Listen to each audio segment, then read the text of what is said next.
بسم اللہ الرحمن الرحیم۔ السلام علیکم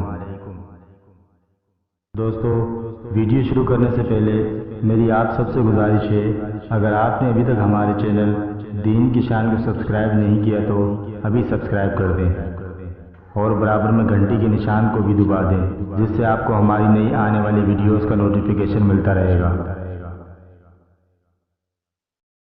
حضرت عمر بن خطاب رضی اللہ تعالیٰ عنہ روایت کرتے ہیں کہ ایک یہودی نے ان سے کہا کہ اے امیر المؤمنین، تمہاری کتاب قرآن میں ایک آیت ہے جسے تم پڑھتے ہو، اگر وہ ہم یہودیوں پر نازل ہوتی تو ہم اس دن کو یوم عید بنا لیتے۔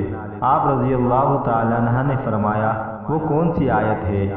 اس نے جواب دیا، سورہ المائدہ کی یہ آیت۔ ترجمہ: کیا آج ہم نے تمہارے دین کو مکمل کر دیا اور اپنی نعمت تم پر تمام کر دی اور تمہارے لیے دین اسلام پسند کیا۔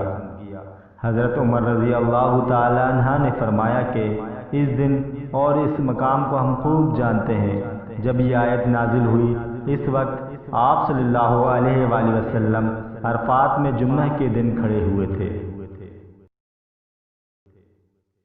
دوستو، اس ویڈیو کو دوسروں تک ضرور پہنچائیں تاکہ دوسرے بھی سنت کے مطابق عمل کریں اور اس کا اجر آپ کو بھی ملتا رہے گا۔ جزاک اللہ۔